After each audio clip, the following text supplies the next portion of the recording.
to start off, I wanted to say that I left my Mike Gesicki shirt in Texas. I have one. Post bye week, when I'm back up here, you guys will see that. It'll be perfect timing, right in time for the Pro Bowl push. So I'll have that on, but that's a little delayed right now. The relationship isn't one-sided, so you guys can't think of it like that. Yeah, well, you're right. I probably should have just asked around. What'd you think of Mike's Yeah. Yeah, I mean, that's just kind of the guy he is, a guy that gets a lot of attention around the building, and then he, passes it on to guys that, maybe aren't as talked, as much about the offensive line, other tight ends like myself. So that's just kind of the guy he is. It comes, back full circle and says a lot about him.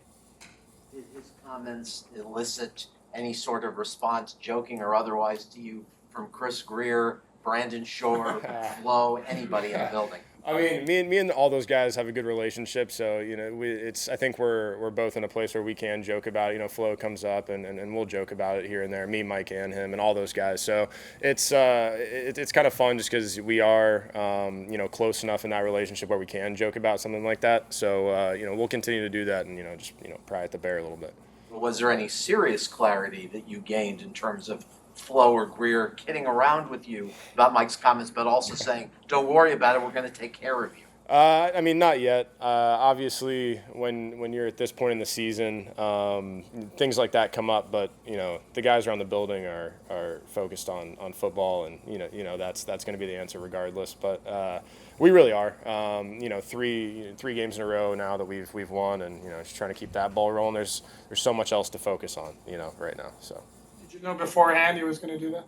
I actually had no idea. No, our security guy, Drew Brooks, sent me about 3 pictures of him and, people's reactions. And I was actually driving on my way to the building. I had no idea. So it was pretty funny, yeah. Part of his reasoning for that was that he established a new career high in receiving yards. Just your thoughts on already setting that at this point in the season and how you progress it. Yeah, I've said this before. I think this league is one where once you get an opportunity, you have to take advantage of it, and that kind of goes across the board. There are really good players that at every position that aren't playing or aren't getting the opportunities that they think they should. And then when you do get the opportunity, you just have to make the most of it. That's kind of what this league is about across the board. And I think over the last couple weeks, dating back to the beginning of the year, I just try to catch the ball when it's thrown to me, and that's what I'll continue to do, and move forward. Yeah. You caught one of the trick plays, right? Tua to Albert Yes. to Jalen. So in practice, are you always wide open on that play? Yeah, actually, Mike is the one on that play that has to kind of take the defensive backs out. So every time before we ran, I was like, "Hey, man, this is the biggest play of the game for you and me. So make sure you're hauling." So that's kind of what that was the funny part about it. When we didn't see Shaheen at practice, so we haven't been told what his availability is for Sunday. Obviously, you know how to do everything he does and vice versa. Does your workload increase this week in terms of preparation if he doesn't play?